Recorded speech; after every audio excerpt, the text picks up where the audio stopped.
Halo people sekalian, balik lagi di channel ini untuk pembahasan Viking Rise. Oke, kali ini gue bakalan ngebahas soal hero lagi dan kita akan mengawakeningkan hero collapse lagi. Bagaimana penjelasannya? Mari kita mulai.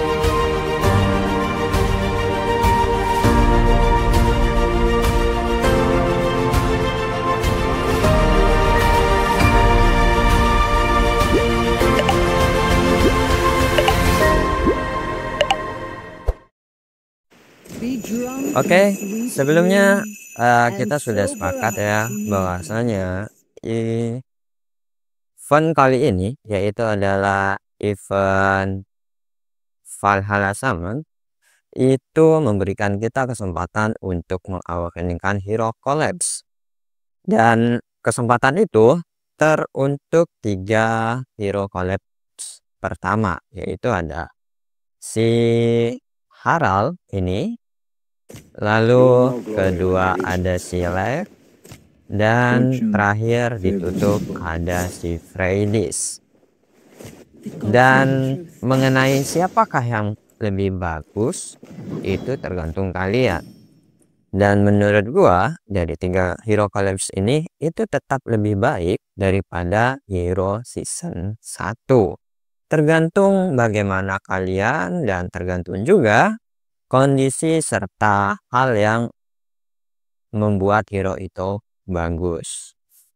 Dan juga di sini posisinya adalah mengapa gua tidak terlalu fokus dengan collapse yang archernya, itu dikarenakan gua sudah memiliki stok hero archer cukup banyak.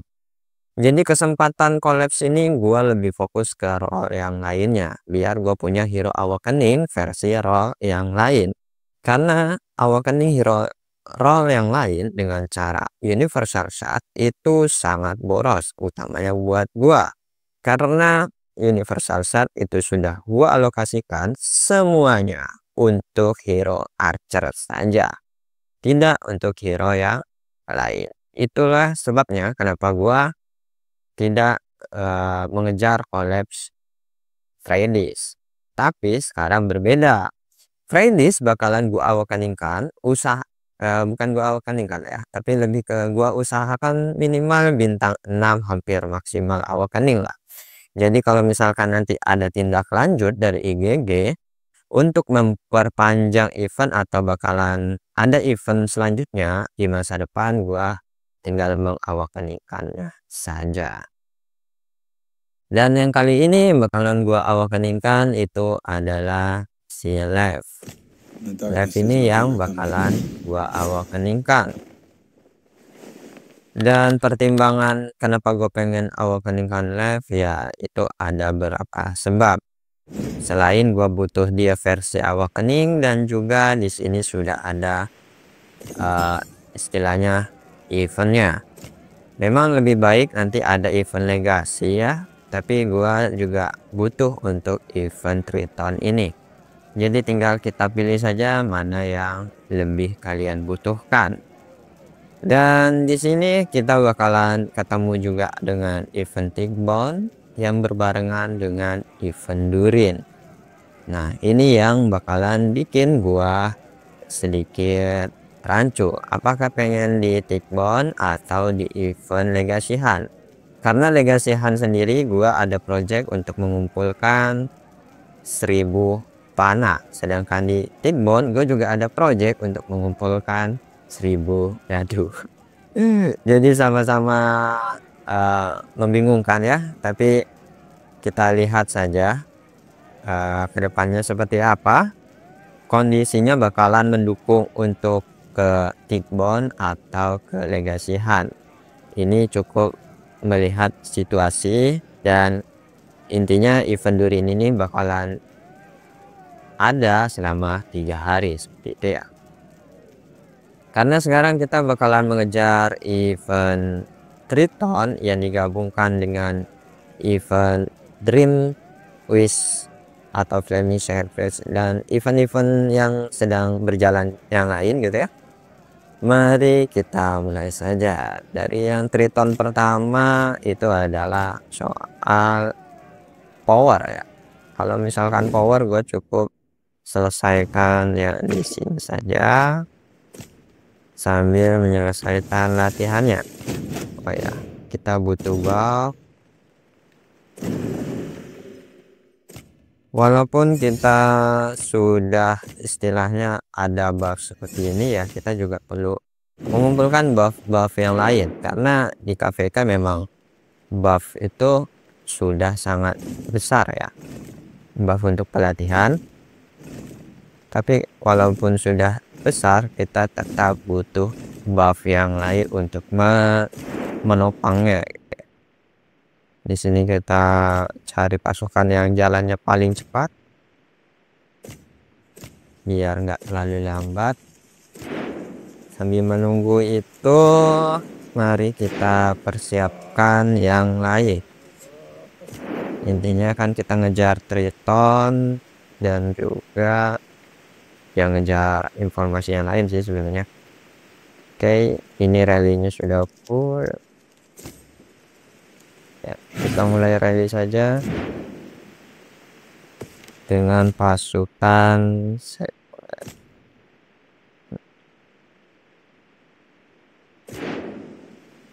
dan di sini sebenarnya gua nggak sering-sering banget pakai T6 ya, lebih sering pakai T5 sekarang karena lebih murah dan juga kebutuhan untuk menggunakan T6 tidak terlalu signifikan, urgent sekali gitu. Oke, di sini kita sudah bakalan dapat buff trainingnya. Kalau sudah dapat, kita mulai trainingnya saja. Kita training di, gua butuh sedikit lagi T3, jadi gua training T3 dulu.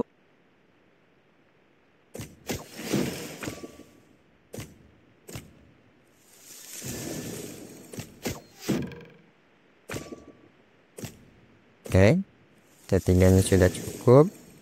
Kita lanjut ke training T6. Jadi kalau sudah buka T6 atau nanti T7 sekalipun ya jangan di-upgrade ya, karena mulai dari T5, T6 dan T7 ini kita bakalan menggunakannya secara bergantian tergantung situasi, dan bahkan terkadang kita bakalan bawa T3 ya.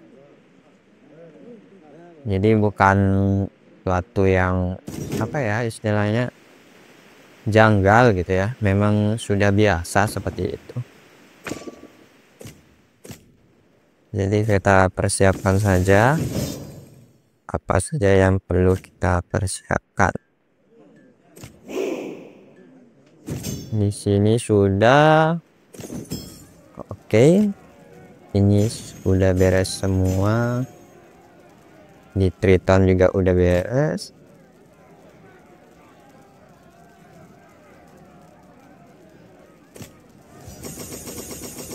Sip. Terus dia kan speed up. Oke, kita karena dia speed up, kita latih lagi. Di sini mumpung ada masih beberapa kali lagi. Kalau misalkan dia sudah menggunakan apa percepatan bukan dari yang general ya, itu kita sudah ganti. Nah, contoh udah campur kayak gini, fokusnya bukan di pelatihan lagi, tapi kita gunakan di reset. Jadi reset ini kita gunakan percepatan universal. Percepatan universal itu lebih bagus emang digunakan ke reset sih. Dan sini kita sudah mau full resetnya ya. Ini sudah mau full 2.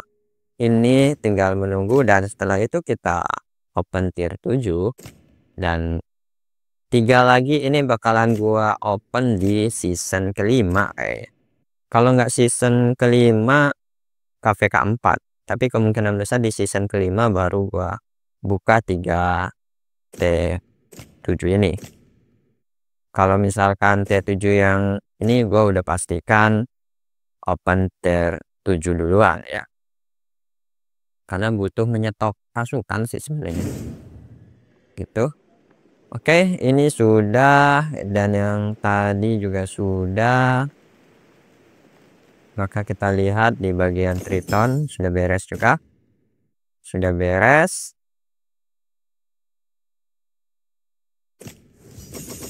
Oke. Di sini kita ada. Nah, karena di Triton terakhir itu soal menggunakan horn, penjebakan, saat hero dan summon. Batu summon ini gua nggak bakalan gunakan sama sekali karena gua bukan tipikal top up yang banyak. Apalagi gua cuman mengandalkan gratisan ya. Jadi batu-batu ini, utamanya batu biru ini gue lagi target batu biru sampai 600 karena untuk event after KVK. Kalau misalkan yang merah ini terserah sih, gua nggak ada target sama sekali, jadi mungkin bakalan gua pakai secukupnya. Cuman kalau yang biru ini karena untuk skill gua sudah menguncinya untuk tidak boleh digunakan sampai akhir KVK. Siapa tahu nanti terkumpul sebanyak 600 pieces gitu ya. Oke, mari kita awakeningkan si live saja. Dan untuk penjelasan tentang Hero Lives sendiri gue sudah pernah menjelaskannya kepada kalian. Jadi kalian tinggal cek aja di playlist yang ada. Oke, di sini kita live cuman butuh 1 kali ini aja, dan dia sudah bisa awakening. Ini dia, jadi kita bisa awakening live. Oke, live sudah awakening, skillnya mungkin masih OTW karena pada akhirnya skill-skill yang ada di Pikemen kayak gini ya, itu gua belum bisa max level dan max star, tapi bintang 5 sudah cukup. Dan Ivana sendiri, tunggu, Ivana tinggal berapa ya, masih ada perjalanan yang cukup panjang ya untuk Ivana bisa awakening. Ini Ivana udah hampir 1 tahun tapi dia belum bisa awakening ya. Mungkin awal-awalnya kemarin gua belum terlalu fokus ke Ivana ya. Ya sudah, mungkin di season kelima atau season 78 mungkin ya baru bisa awakening dia. Tapi ya sudah, kita sudah mengawakeningkan si Lev. Jadi total yang hero kita miliki awakening itu ada 6. 1, 2, 3, 4, 5, dan 6. Dan tentu saja bakalan kita terus tambah jumlah hero yang awakening itu sesuai kebutuhan. Tapi prioritas utama tetap hero archer itu yang diprioritaskan. Untuk selanjutnya gua nggak tahu, kita lihat aja depannya. Oke, karena sudah awakening, mari kita cek di arena bagaimana perkembangannya ketika ada di event arena ini sendiri. Di arena kita bisa lihat posisinya ya, ini terserah, gue juga nggak begitu fokus. Jadi kita mulai ya menyerang untuk arena, dan di sini kita menyerang yang istilahnya bukan dari trade kita tapi dari trade orang lain. Di sini ada roller Aunen, mari kita cek isinya seperti apa. Jadi dia yang fokus di Pikemennya, tapi sayang bukan Roski ya, jadi masih bisa kita gigit. Oke, kita lawan dia saja. Mari kita coba hasil dari persiapan dia. Dan di sini kita perlu memposisikan sesuai, jadi biar musuhnya jelas mana yang kita lawan. Oke, seperti ini aja. Biarkan si infanteri lawan infanteri saja tanpa ada gangguan, dan kita percepat saja ya ke depannya seperti apa. Ya intinya kalau misalkan itu lethal guard tanpa adanya buff yang mumpuni itu kurang bagus ya, walaupun equipmentnya tadi kita lihat ya, equipmentnya sudah cukup bagus, tapi berhubung itu bukan Rosti ya, dia dengan Helgar nggak begitu cocok sih menurut gua. Terus kita cek lagi di sini ada Just dan Heal, ya menang 4, jadi gua nggak ambil dulu. Di sini ada KGO dan juga ada forward. Oke, kita skip dulu untuk arena. Intinya kita sudah mengetes hero life-nya yang versi awal kan nih. Dan untuk versi animasinya mungkin bisa kita cek juga ya. Kita keluarkan saja golongannya live.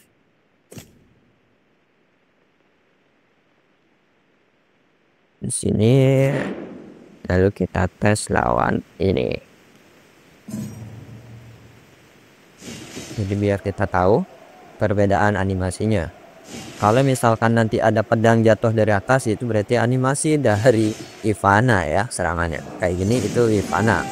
Tapi kalau misalkan dari live-nya sendiri versi awal openingnya bagaimana, kita lihat.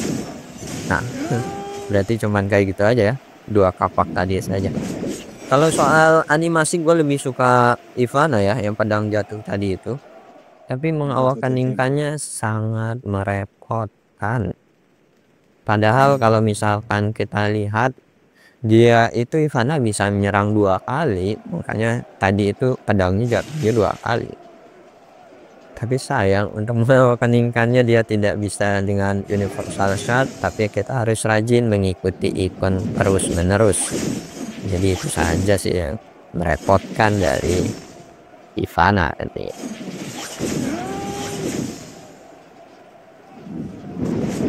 Dan untuk masukan di komen gua, dia cuma prioritas terakhir, jadi gua nggak cuman pelengkap aja ya, walaupun live itu awal pening tapi nggak bakalan sering gua bawa juga, jadi cuman pelengkap saja, anggaplah pajangan gitu. Bro, ada yang baru nih, buku handbook Viking Rise, mengupas segala hal penting yang ada di Viking Rise hingga LCK 4. Cocok banget buat kalian yang suka berplanning untuk masa depan akun kalian. Dan bukan itu aja, ilustrasi gambarnya juga ciamik banget. Jadi buat kalian ngerasa membaca buku bergambar ala bocil-bocil kematian, udah gak usah kepikiran lama-lama, langsung order aja. Cek linknya di bio atau di deskripsi di bawah ini. Order sekarang juga sebelum kalian menyesal karena telat mengordernya. Dan di sini kita mulai progresnya itu ke Fridays. Kenapa? Jadi gini, alasan kenapa gua mulai fokusnya ke Fridays. Jadi di sini kan kita bisa lihat ya, koin gua sudah mulai diinvestasikan ke Fridays, bukan ke yang buah ini. Jadi kalau misalkan kalian yang hero nya sudah awakening, maka prioritaskan kalianlah kedua macam benda ini atau item ini. Jangan dibeli untuk ini atau ini, jangan, tapi gunakan untuk 2 hal ini saja. Pilih yang peti atau yang istilahnya buah, ini lebih penting buat kalian. Dan alasan kenapa gua milih ini karena hero collapse itu nggak bisa pakai universal shot. Terus kadang kita butuh tumbal untuk event, entah itu Mobius, entah event yang lain, kita kadang butuh tumbal fragment legendary. Jadi gua nggak bakalan langsung mengawakankan si Freddy's, tapi lebih ke kayak menumpuk fragmennya. Jadi kalau misalkan gua butuh ya gua tinggal gunakan gitu. Dan targetnya kalau bisa sih awakening, cuman melihat dari waktu yang kurang 9 hari serta dari misi-misi yang sudah hampir selesai semua ya, udah checklist semua kayak gini, udah hampir checklist. Jadi karena sudah hampir checklist semua kayak gini, ya peluang untuk nyampe awakeningnya kayaknya lebih kecil sekali gitu ya. Kalau menurut sih kecil banget malah. Karena peluangnya sangat kecil, jadi ya sudah gua tidak. Terus di sini juga ada buah dan ini gua kurang satu legend, tapi ya sudah kita coba aja masakan. Karena kalau misalkan legend itu agak merepotkan dapat ini, tapi nggak apa-apa. Ini juga kurang legend, jadi total makanan yang kita perlu legend itu ada 1, ada 2, terus 3 sama ini mana lagi ya, ya sisanya berantakan, cuman 3 ya, 3 lagi yang perlu untuk dapatkan legend saja. Jadi kita fokuskan ke 3 masakan tadi, dan untuk yang lainnya gua sudah mengklaim sampai 5, jadi lumayan lah untuk hadiahnya. Oke, itu saja yang bisa gua bagi buat kalian mengenai daily life saat ini, mulai dari awakening dan kegiatan-kegiatan yang lain. Terima kasih sudah mendengarkan sampai detik ini, dan jangan lupa tinggalkan jejak berupa komen, like, dan subscribe-nya. Salam Viking dan bye.